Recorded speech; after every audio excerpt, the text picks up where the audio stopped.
So you made a very clear argument in favor of free trade based on the net wealth gains coming from trade. And yet, I'm pretty sure we can identify winners and losers from trade. Have you considered how to compensate those who lose the most on trade? Thank you. Well, let me first of all just make the en passant comment that the one thing that the Davos class are not in favor of is free trade. Completing his transition to outright Bond villain, Klaus Schwab last week said that there are these terrible people who are against the entire system. They're called libertarians, and they're against everything we believe, right? Which is true. I mean, there's the ultimate confederation of rent seekers, and they would. I'm pretty sure that they would not be voting with me tonight. But okay, let's address exactly that point about the winners and the losers. Terence put it in terms of the China shock to the US. First of all, I dispute the premise. Blue-collar workers, working-class men in America now earn a third more in real terms than their fathers did. There has been an increase in employment, and there has been an increase in real wages. Of course, these things are always patchy, but let's keep an eye on the figures. Opponents of trade in the US point to supposedly 120,000 jobs a year lost because of competition with China.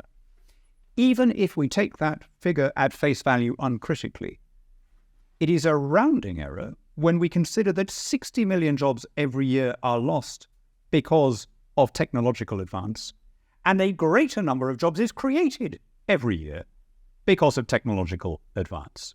The reason that you have some high unemployment black spots is not because of trade with China, but because of technological change that allows a smaller number of people to get more stuff than previously required a mass workforce. If anything, there was a study in 2017 that showed that the industries most exposed to trade with China have created slightly more jobs than those that are not so exposed. Now, it is true that some of the factory jobs have disappeared because of robotics, because of technology. By the way, robotics and technology that are also affecting China. The idea that China is a cheap workforce economy is not true. The Chinese workforce for manufacturing peaked in 2013, has been in decline for a decade because of the same robotics revolution there, and now AI revolution, as everywhere else. But it is true that factory jobs are disappearing. What's replacing them?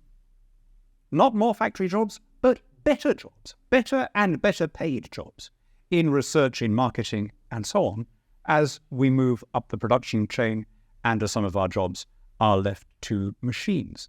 If I can just finish with a personal reflection. I was in politics, as Juan said in introducing me. I represented the southeast of England for 21 years, and I will frankly admit that the southeast of England was not, in general, an area with a lot of heavy industry, never had been. With one exception, however, which was the big dockyard in Chatham, which followed the same pattern as other heavy industry in this country. It employed 12,000 plus people at peak. It closed, I think, in 1984, at exactly the time that the steel mills and the coal mines were closing across the Midlands and the North. And there were still, when I was the MEP, people who were angry about that. And I don't blame them. You could tell very often by their physique the tragic story of their lives. A man who has had an active physical job and then suddenly loses it doesn't have the same technique as somebody who has been lazy all his life, if you see what I mean. And they, they'd give me the evil witch Margaret Thatcher. She hated the working class.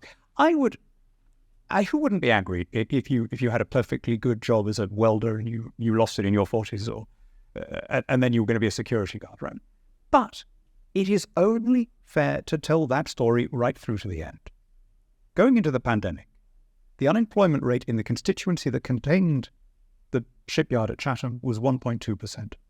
There are more people now working on the territory that was covered by the shipyard than when it was a shipyard. What are they doing? Some of them, I regret to say, are at Medway University, and some of them are doing sort of heritage tourism, but the biggest employer there is the audiovisual industry. It's where we make Sherlock. It's where we make Call the Midwife. The grandsons of those guys who were bashing metal for a living are now tapping at computer screens. My maternal grandfather was a shipyard worker in the west of Scotland on the Clyde. He had a typically unhealthy blue-collar Western Scotland lifestyle. He smoked heavily. He didn't eat a very good diet, so he died when he was incredibly young, 60, 61. So I never met him. So I never had the chance to ask him whether he would have wanted to have kept that shipyard open at whatever cost to taxpayers or consumers. But I have a pretty shrewd idea that if he could see what my cousins and I do for a living instead of bashing metal, he wouldn't hesitate.